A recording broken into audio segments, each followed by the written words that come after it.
Hey, everybody, and welcome to this Facebook Live. This is sponsored by Verizon. This is our Players First Facebook Live series. And today we have an interesting topic, one that we haven't touched on a ton. So thanks for joining us. We're joined by Arizona Arsenal's technical director, David Belfort. David, thanks so much for being on here today. Oh, thank you, Ashley, Appreciate it. for having me. Yeah, and we're going to be talking about how to elevate your club's brand through graphic design. So a little bit about David. He's going to be the one giving this presentation. He's involved with many different aspects of soccer. As we know, directors of coaching and technical directors, they wear a lot of hats.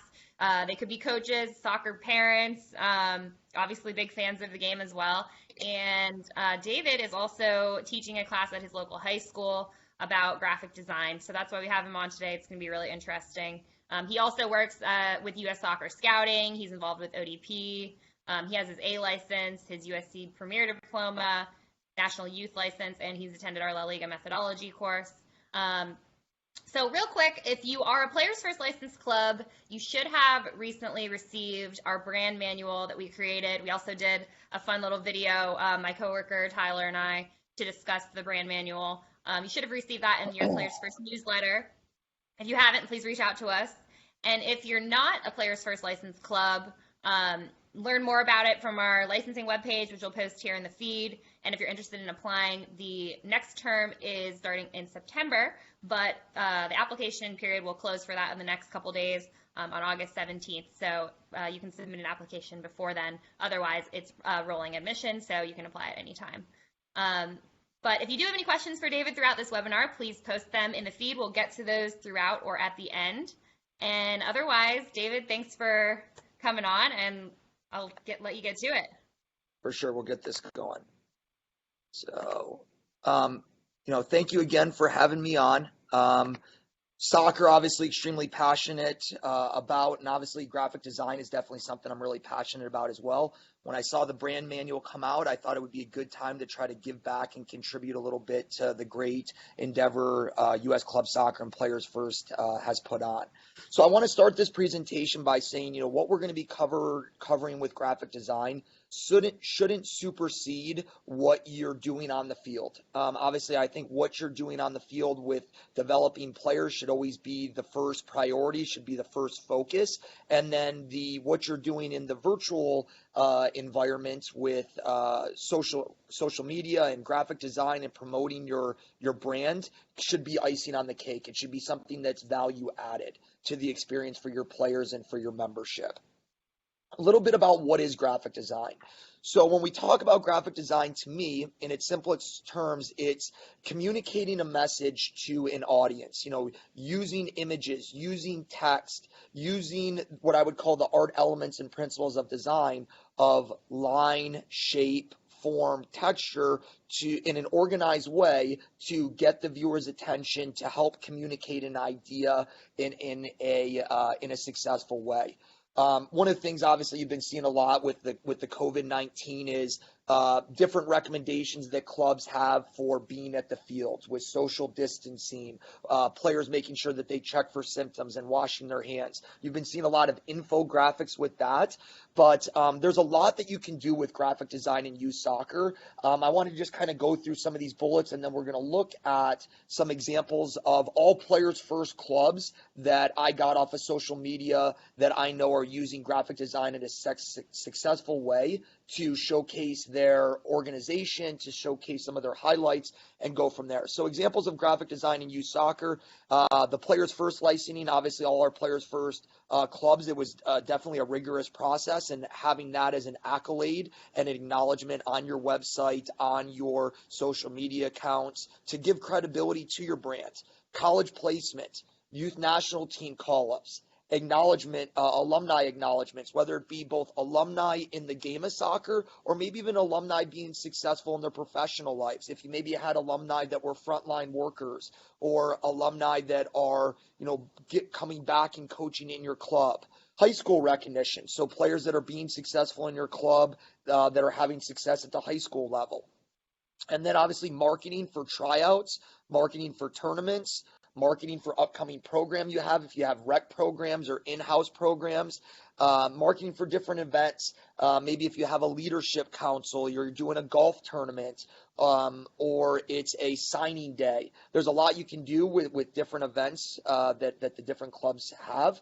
Another thing that I want to touch base on with graphic design is coaching education. And I think us as soccer coaches and the game in general, whenever, new jerseys come out or new Nike shoes, I know have been coming out, or cleats in general, soccer is very much enthusiasts of things that are well designed. So with coaching education, maybe communicating your game model to your coaching staff, your curriculum, objective standards, expectations, evaluations of players and of your staff.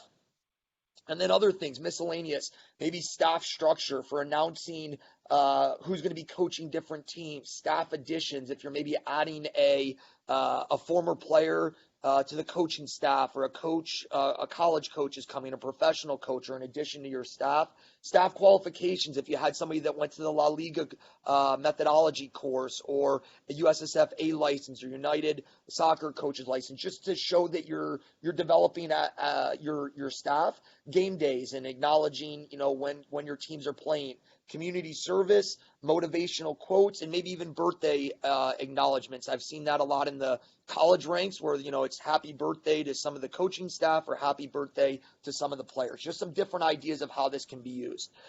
There's obviously a lot of the players' first clubs that are doing a really good job with their branding. The St. James FC Virginia, obviously they've done a really good job with their branding. Here's one of their quotes from Monday Motivation: "Work hard in silence, let your success be your noise." North Carolina FC registration deadline.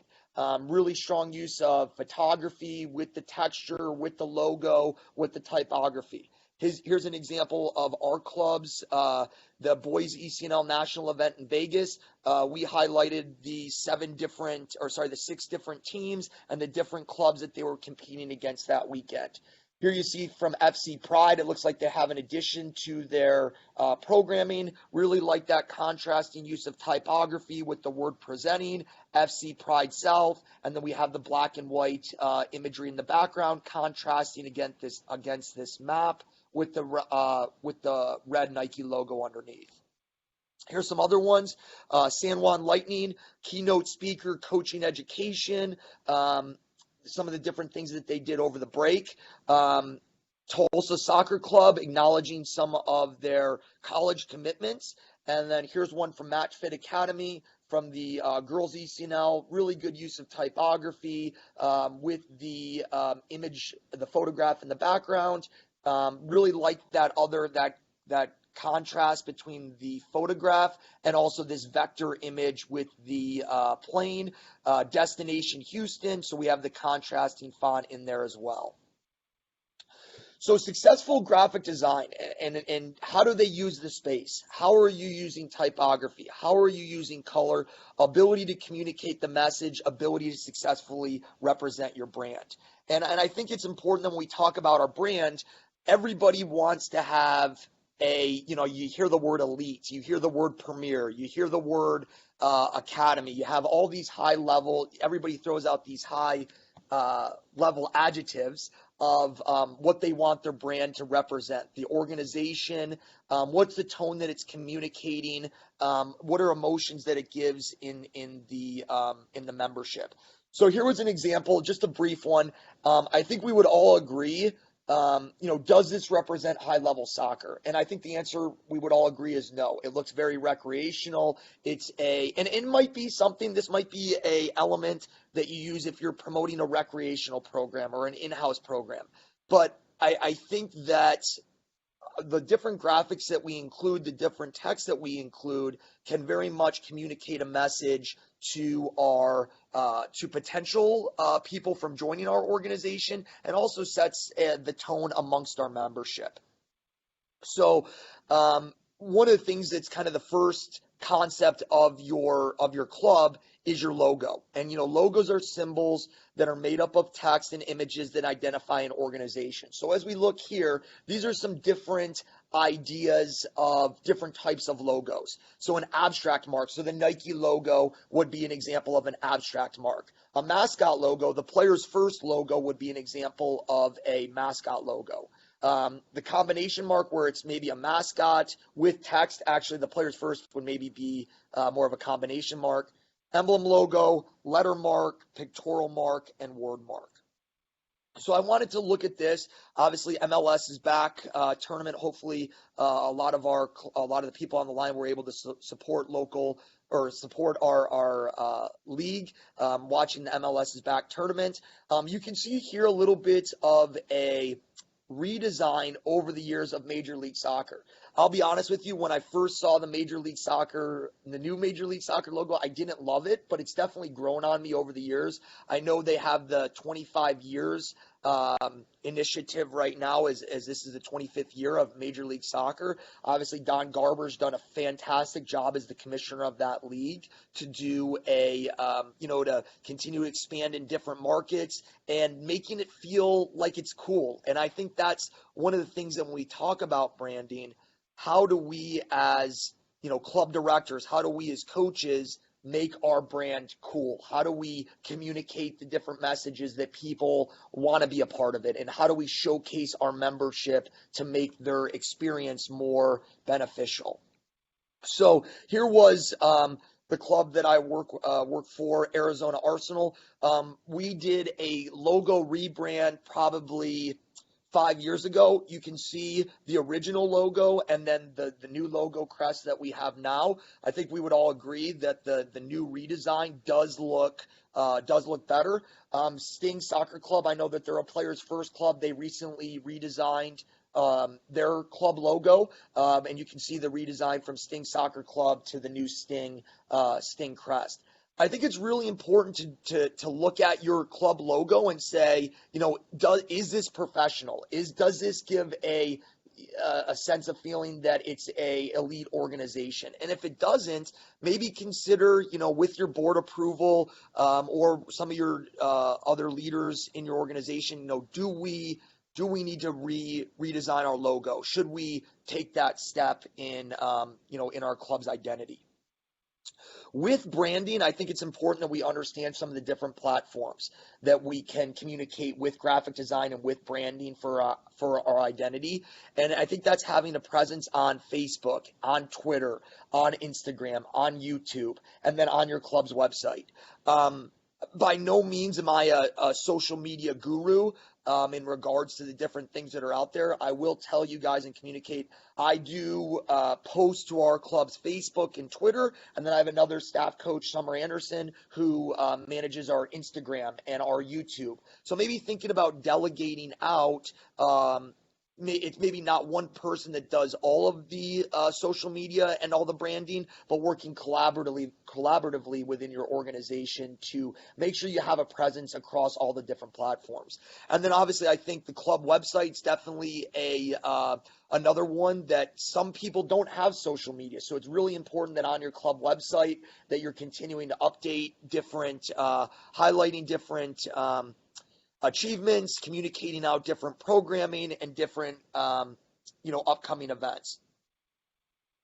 I think this is important. I was talking to Ashley about this, and over the COVID break, I love getting on the different webinars. I love getting on, obviously, some of the different things that U.S. Club Soccer has been pushing out. I was telling Ashley some of the NorCal Premier, the symposium that they did was absolutely first class. And I think it's important that we understand that people learn in a lot of different ways. Some people learn by hearing, some people learn by seeing, and some people learn by doing. And presenting content in a way that engages, inspires, motivates, and allows coaches to see in different ways can be very impactful.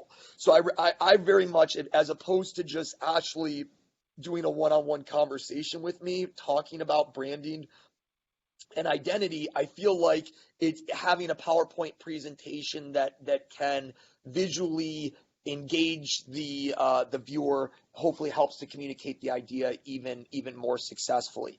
So here's some just different coaching education. I know Ohio Premier is definitely a player's first club and a leader in this space. Thought this was interesting of the player DNA and this kind of graphic of a DNA strand they had on there, and then utilizing typography with leader, dedication, teamwork, student of the game, and discipline. And it can resonate with the players. It can resonate with the coaching staff. It can resonate with the membership for what they're trying to create.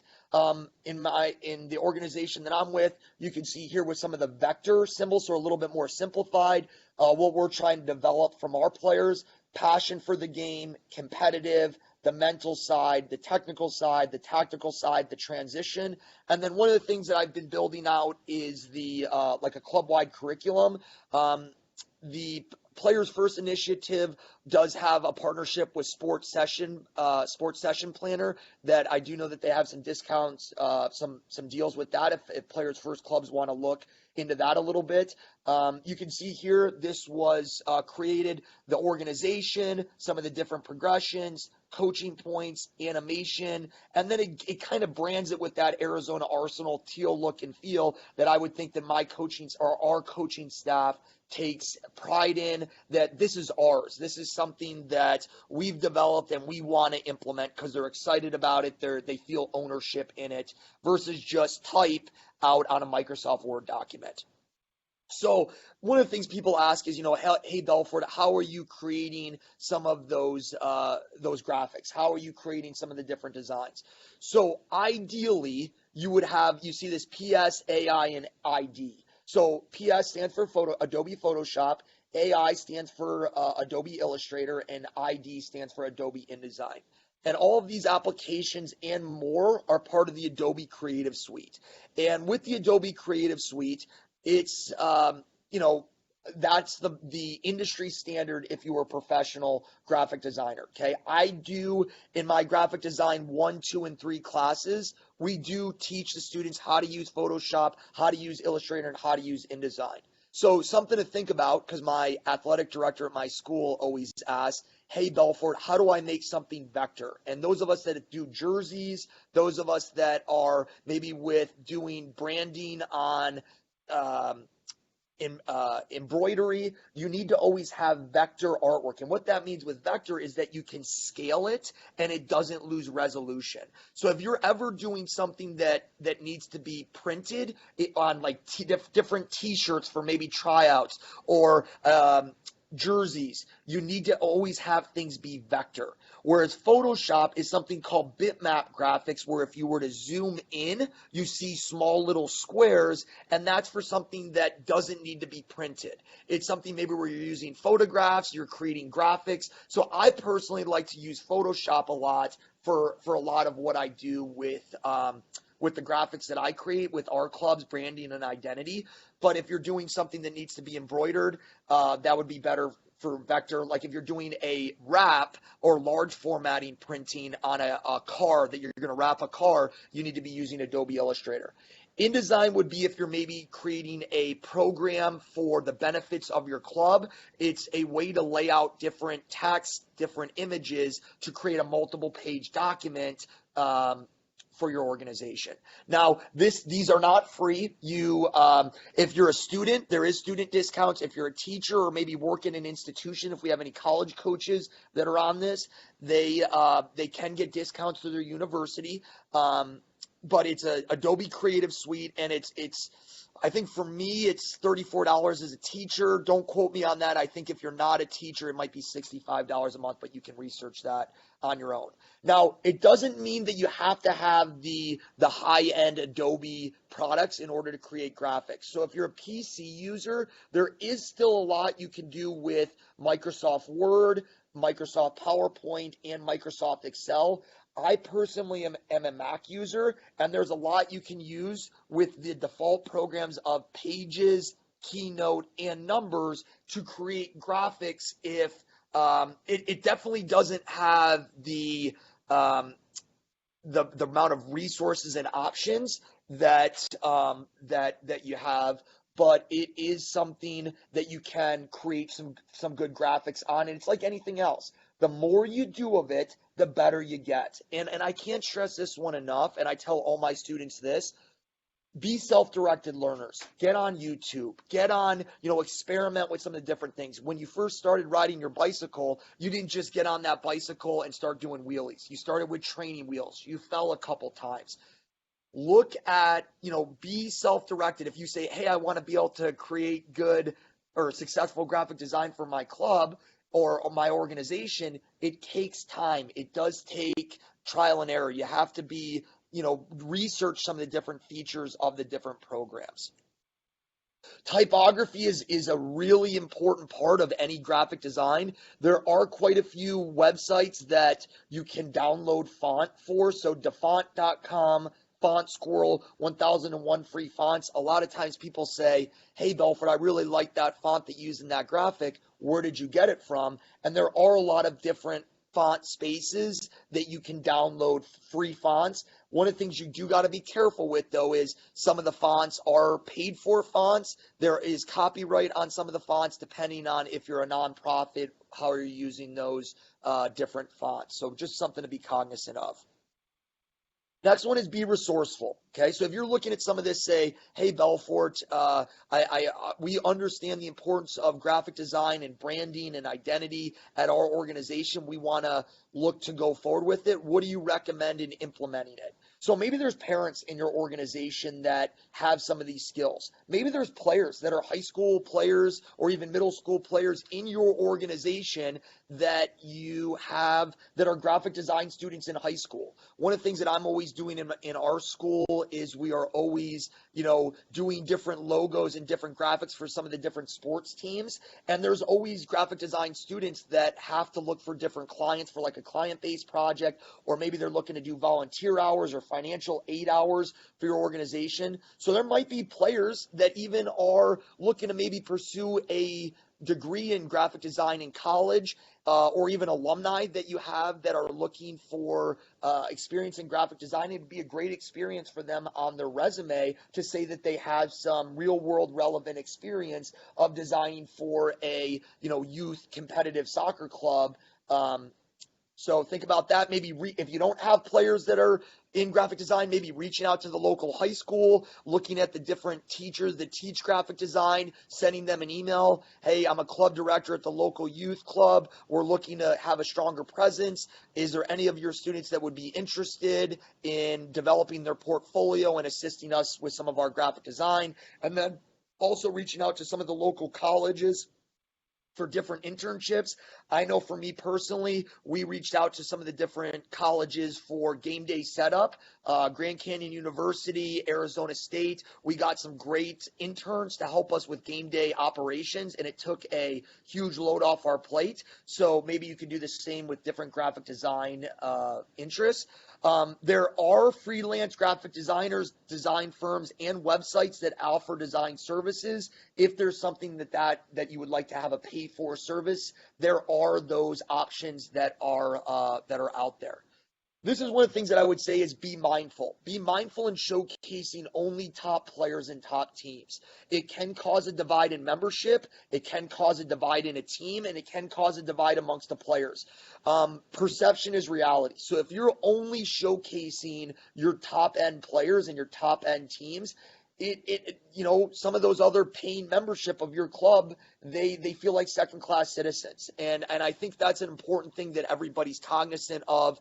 How do you showcase all levels of your membership to make them feel valued, to make them feel like they have an experience? This is something important to think about. Make sure to have permission to use players' images in design.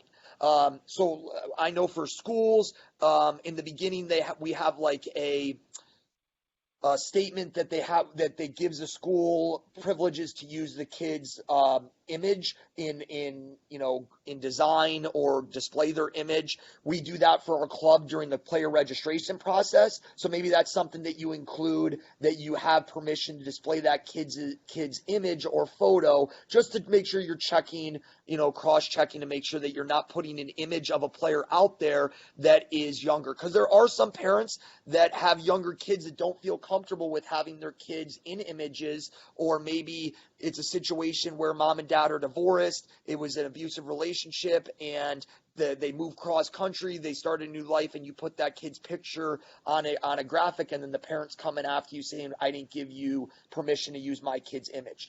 I'm not saying that happens all the time, but just trying to learn by checks and balances.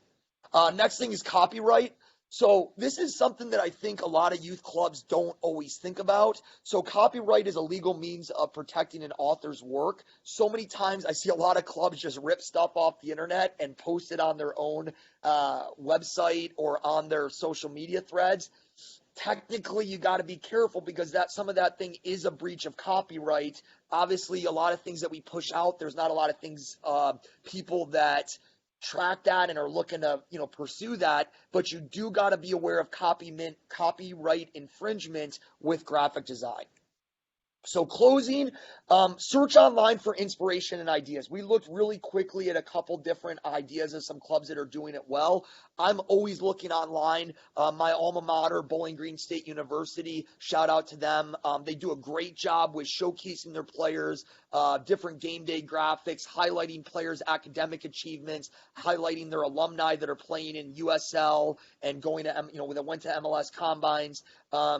Their assistant coach has a major in graphic design, and I'm always looking at what they're doing to get ideas for inspiration and ideas. Don't be afraid to get feedback from your coaches, from your membership, from your players, from your colleagues. Does this look professional? Does this represent our brand and our club in the light that we want it to be? Don't get discouraged. The more you do of anything, the better you get. Watch tutorials online on YouTube, better ways to use Apple Pages, how to use Keynote to create eye-catching graphics and presentations.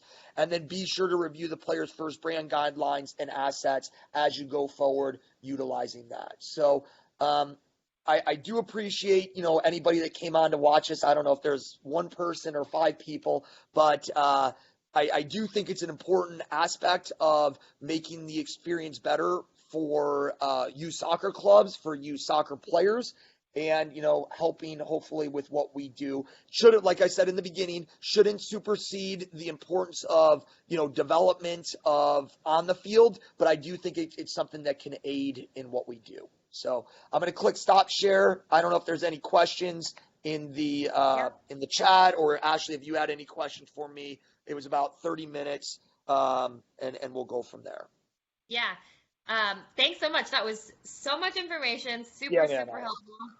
I found it super, super interesting. Also, our coworker, we were, chatting here, and some of our coworkers, Tyler and Elizabeth, they're our communications team, and they were like, we're all brand nerds here, so we're like loving this information. But it's really important for any organization, and soccer clubs too. So yeah, a few people I want to shout out for tuning in. Thanks so much, Ryan. Thanks so much, Boynton United, Alfredo, Tyler. And we had a few questions and some comments I wanted to share as well. Sure. First, I think it's a really awesome idea to get players involved. We do a lot I think clubs do a lot for getting kids ready to go to college and play college soccer. But thinking about their careers too, there definitely could be kids who are interested in pursuing some type of graphic design and having their hands in the club and having them do a little bit more and thinking more about, what should our brand look like, or give us some ideas, or here's a project we're putting on a tournament. Can you just, design our logo for the tournament or something like that? I think that's such an awesome idea. Then I also wanted to mention, I know Charlotte FC, I think that's the new MLS club. I have some friends in Charlotte, and people who were interested in buying season tickets, they actually got an email that said, hey, these are the 5 different logos and team and names that we're looking at. Can you give us your feedback? And I thought that was really cool too. Maybe a youth soccer club that's looking to rebrand, like send out a few options to your parent community and see what they think. Sure. Which is a great way to get feedback. And then I wanted to share my screen real quick too, because we had a question about to get your opinion on St. Louis or who is it? Yeah, St. Louis City FC, the new MLS team. They just came out with their logo about 15 minutes ago. Have you seen it yet? Probably not. I haven't. You've been presenting. Yeah, there you go. All right, I'm going to show it to you. So you can you see it on here? Okay. What do you think? I do like, I mean, I know Inter Miami's one of the only other clubs that has the pink. So is that official? That's what they're going with?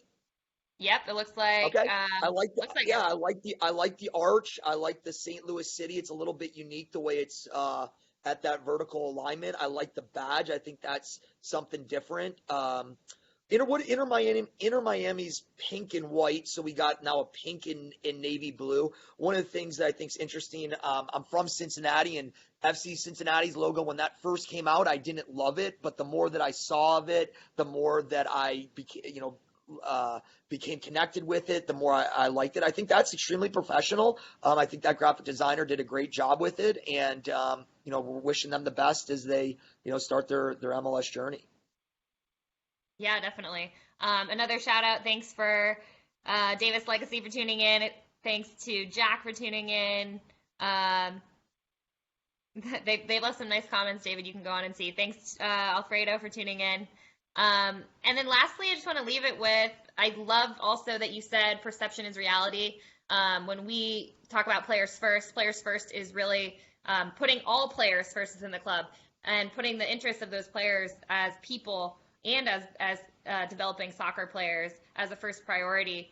So that means not just focusing on the elite players. That means focusing on every player in the club and providing an experience for them that is positive, helps them grow, and it's what they want, and keeping parents involved as well with that experience. So I love that you said that. I do think that perception and how clubs have what their brand identity is and who they are and what they live through, which can be seen through their brand, is so important. And I thought that comment was really awesome. Awesome. So thank you so much. For anyone listening in, if you didn't catch the entire webinar, it will be in our archived videos section and on our courses and event webpage as well. So you can check it out there. And if you have any questions for David, feel free to comment on here. We'll send you this link after, Dave, if you want to come on and respond to anybody. And thanks so much for all this information. And thanks to so everyone much, for tuning Ashley. in. Yeah, thank you so much.